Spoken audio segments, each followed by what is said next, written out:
Hello, welcome back. Okay, so today we're going to start getting into the more educational stuff about witchcraft. This is going to be Juniper's super awesome witchy boot camp. That was probably a bit much. Really, we're just going to be talking about the basics, the stuff that you should look into first, and how to go about doing it. There is no need for any further introduction, so let's get started. So the first thing that I want to talk about is meditation and grounding. Learning how to meditate and ground yourself is going to be something that's a reoccurring thing in practicing witchcraft. Almost everything goes back to meditation and grounding. Now, if you're anything like me, I already know what you're thinking, but Juniper, I cannot sit there crisscross applesauce for hours. I can't even clear my mind. How am I supposed to sit forever and not think about anything at all? Trust me, I understand because I'm the same way. It's very hard for me to completely clear my mind. But that's not really what meditation is. In meditation, the goal is not to sit there for hours on end with a completely blank mind. Meditation is made for people like us, people that can't clear their mind, people who have racing thoughts all the time. Practicing meditation can help you a lot with visualizing things as well. When I first started all of this, I was really not good at visualizing. But I found this one little trick that totally changed the meditation game for me. If you think that you have never meditated before in your life, you're probably wrong. Because meditation is not always intentional. It can happen with day-to-day things. You might have been meditating when you were washing the dishes or when you were coloring in a coloring book. It's not about sitting in that classic meditate position. It's more about doing any activity that helps your mind kind of rest a little bit. So here are some tips that I have for people who are interested in learning to meditate. One thing that helped me a lot was guided meditations. There are tons of meditation music, soundtracks, and stuff on YouTube, and if you listen to those and you like those and they work for you, then that's great. But when I first started, it wasn't doing it for me. So I started getting into guided meditation. This is where really relaxing music is playing and there is a very soothing voice that kind of guides your mind where to go. And that really helped. Now for the game-changing tip. And I hope that it works as well for you as it did for me. The first meditation that I did that was really like a crazy experience, it was amazing. I was getting all of these visuals like a movie was playing out in my head. And after I came out of the meditation, my body felt so weird. It felt really weightless and relaxed, and I felt like every atom in my body was just vibrating. It was phenomenal. At the very beginning of that meditation, the narrator said, "Focus your eyes to the center of your head." And I was like, focus my eyes to, I didn't understand what they were saying. And then I realized they weren't talking about try to look backwards into your head. They were talking about look to your third eye. So when you close your eyes, you look up to where your third eye is, which is right in between your eyebrows. And once I did that, the visuals were so much more vivid and intense. Now let's talk about grounding. So grounding is something that you can do at any time. It doesn't take very long to do. And there are tons of different ways to ground as well. One way to ground very quickly is to go outside and just have your feet on the ground. If you're not able to go outside, that's okay. You can do this standing up, sitting down, laying down, however you want to do it. So if I wanted to ground and I could not go outside for some reason, what I would do is I would either stand or sit in a chair. If you're standing, just close your eyes, take some breaths, and really focus on the space where your feet meets the ground. And if you're sitting in a chair, you do the same thing. You feel the space where your butt is meeting the chair, and you kind of feel your weight pressing against the chair and the chair pushing back up against you.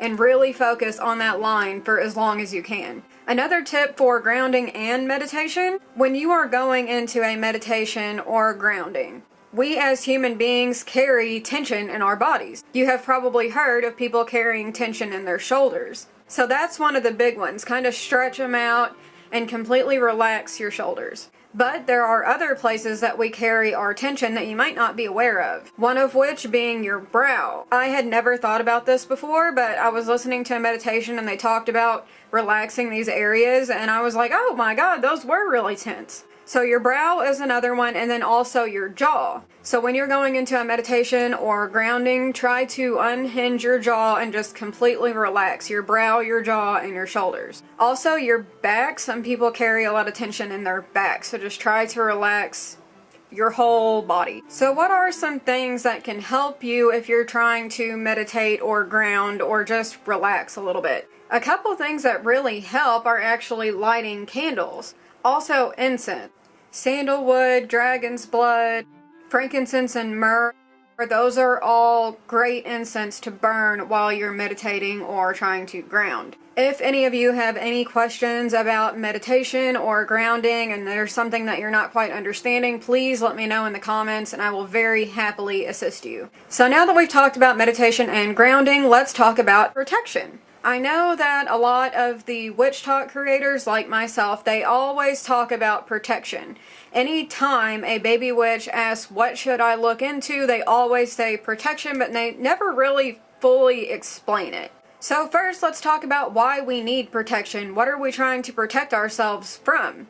Are we trying to protect ourselves from some trigger-happy witches that want to curse us? Well, yes, but that's not all. We also need to protect ourselves from outside forces, entities, or spirits that we don't want around. We especially need to protect ourselves when we're doing any type of spell work because those outside forces, spirits, entities, whatever, if we are not protected when we are doing that spell work, they can just come right in and manipulate everything.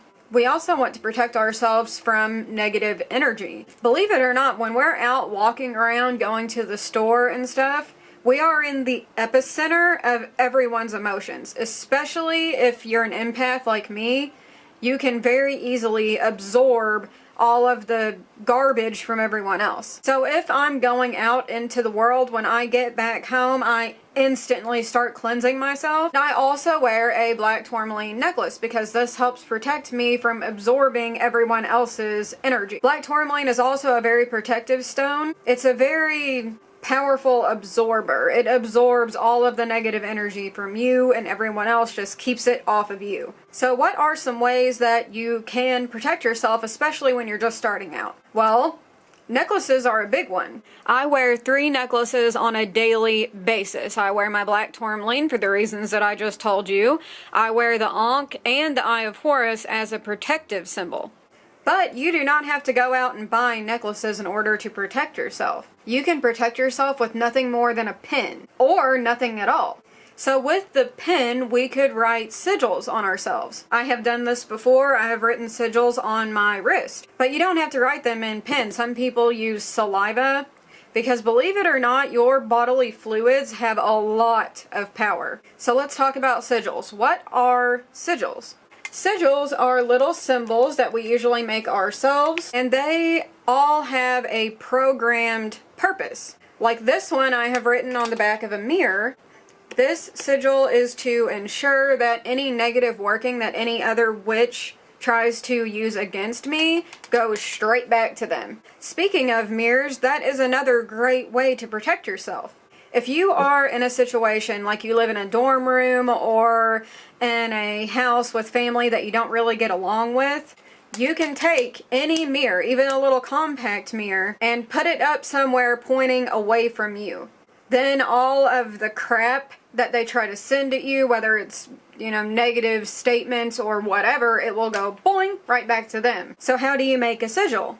I'll show you. The first thing that you need to do when you're making a sigil is to come up with like a statement, more like a sentence.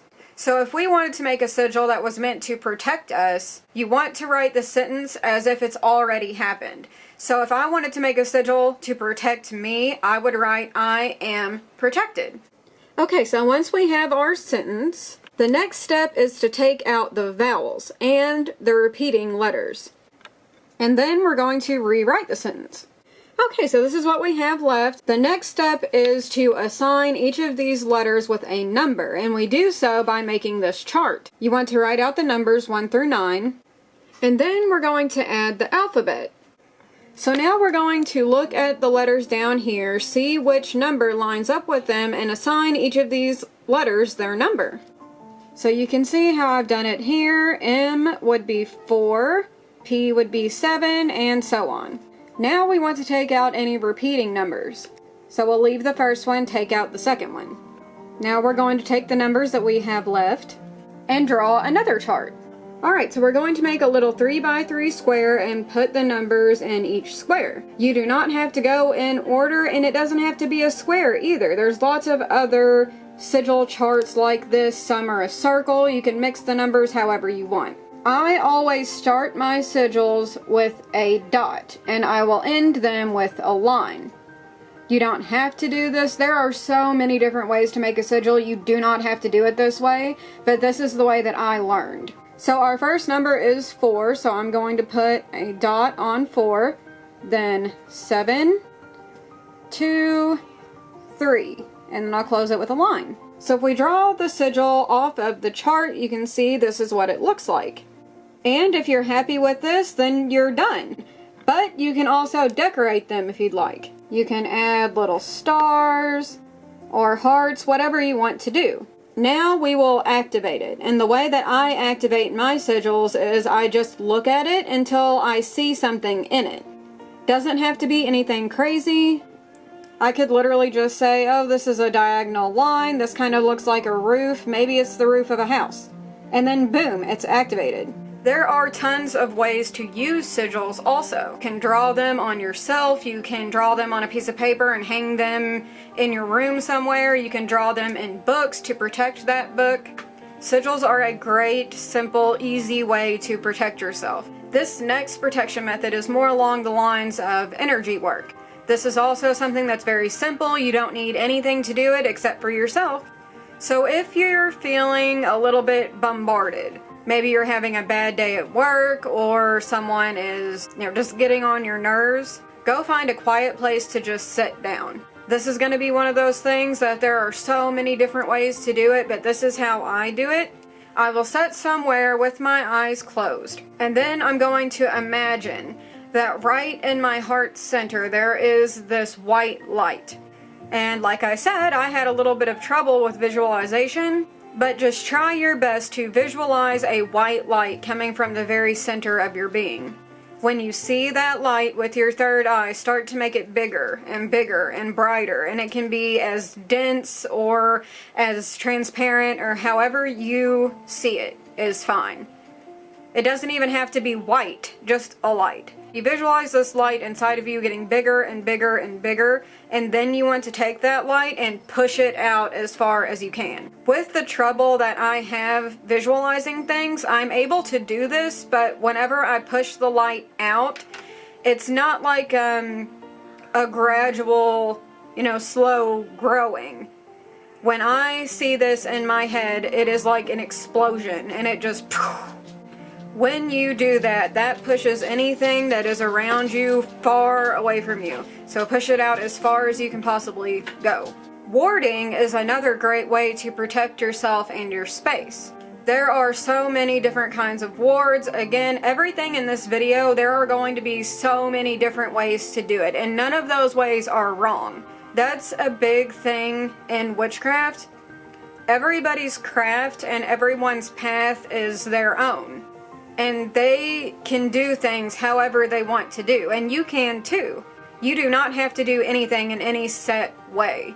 Of course, there are a couple guidelines that are only there for your safety, so just stay safe, but you can do it however you want to do. So the warding method that I want to share with you today is one that I found pretty recently, and I absolutely loved it, and I could feel how powerful it was, and all you need is an egg. So first you want to cleanse your egg, and you can do that with dragon's blood incense, with white sage, green sage, whatever you want to use. We're going to cleanse the egg and get all of the energy off of it so it is at a completely neutral state. Let me pause for just a second. I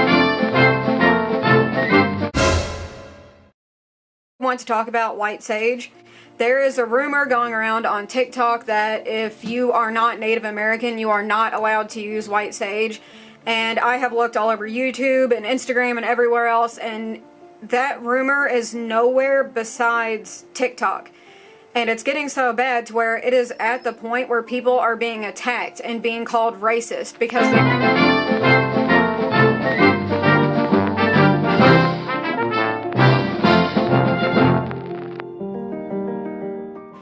If you aren't sure what stores to buy from on Etsy, I will leave some in the comments. There was this whole big thing because Sephora started making this like witchcraft kit, and it had a bundle of white sage in it, and they were selling it as a witchcraft tool and not a Native American practice. So what we do with white sage is we smoke cleanse, but Native American smudging is a closed practice, but you're not going to accidentally smudge. It's a very specific ritual that has many steps and many ingredients, not just white sage. So I just had to say my piece on that. Now let's talk about the egg warding. This method that I'm about to share with you, it's not actually a ward, it's a decoy. So decoys would be, it's exactly what it sounds like. This is something that stands in the place of you. So if someone were to use a negative spell against you, whether it be a hex, jinx, curse, whatever, it would be absorbed into this egg and it would not get to you. I'm going to put the words on the screen, so if you would like to copy this down, pause, and here we go. So the first thing that you're going to need to do is hard boil the egg. I should have mentioned that in the beginning. And then you cleanse it. What you're going to do is you're going to hold this in your right hand and you're going to walk the entire perimeter around your house 3 times while holding this egg. If you live in an apartment building or a dorm room or something like that, then just walk the perimeter around your space. And while you're walking around the perimeter, you will say this incantation. Seed of life, to you I pray, no evil in your presence stay. In this sphere where you are cast, no chaos, curse, or crossing last.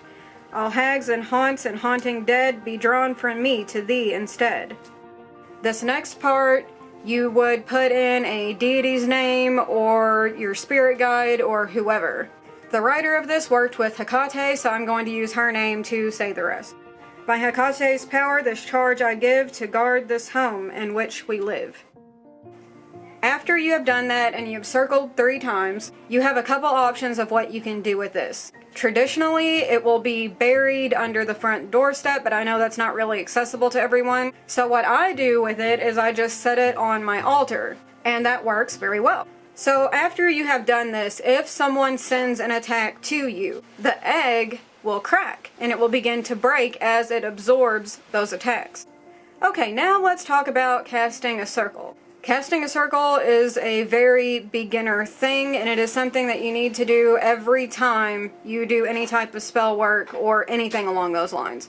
And again, this is something that doesn't really require any tools, though you can add things into it if you want. For the sake of this video and for the sake of teaching you how to cast a circle, we are going to do a method that does not require any tools. So the first thing when casting a circle this way is that you need to know which way is north. Nowadays, that's something very simple to figure out. My phone has a compass on it. If your phone does not have a compass on it, you could look at Google Maps or whatever. Just figure out which way is north when you are standing in your room. And again, casting a circle is a very diverse thing. There are so many different ways to do it, but this is how I started out doing it. When you start, you're going to be wanting to face north. Some people choose to use wands or crystal wands, but you can just use your finger. I usually use the selenite wand. So you're going to face north and you're going to point your finger or your wand straight out in front of you. What we're going to do is we're going to call upon the elements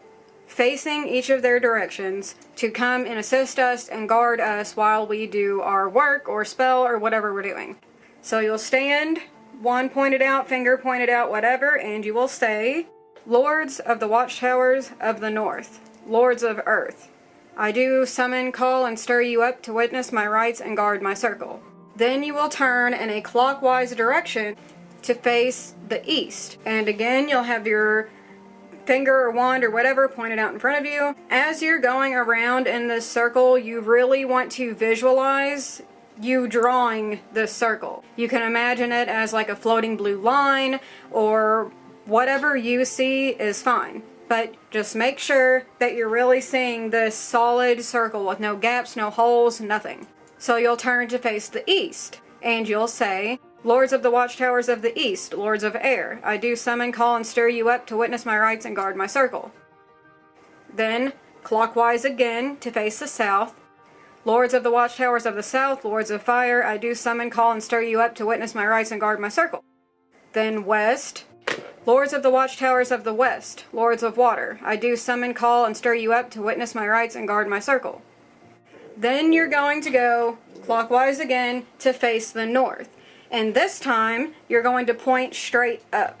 As we were facing each direction, we were drawing a circle as we spun around. But now we're going to point straight up, and when we're doing this, we are creating a sphere around ourselves. So the circle has us guarded from every direction, and pointing straight up is going to guard us from the top and the bottom, creating a bubble. This is where we're going to be calling upon the element of spirit. Lords over the element of spirit, I do summon, call, and stir you up to witness my rights and guard my circle. After you have done that, really visualize the bubble around yourself, and you can also call upon any spirit guides or ancestors, spiritual helpers, whoever you want. After you have casted your circle, it is very important that you do not step out of that circle. If you step out of that circle, it is broken and you will not be protected anymore.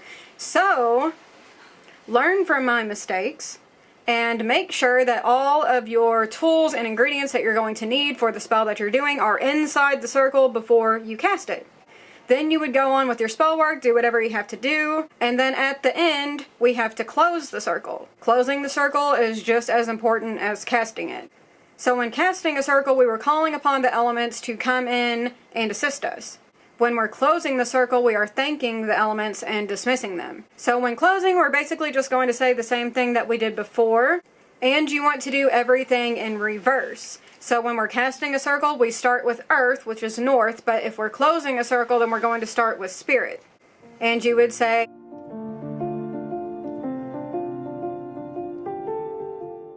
and then you would go water, fire, air, earth. Okay, I think that's going to be it for part 1. Part 2 will be up very soon. If you have any questions about anything at all, please leave them in the comments and I will very gladly assist you. If you liked this video, please give me a big thumbs up, hit subscribe, hit the bell, and I will see you in the next one. Bye!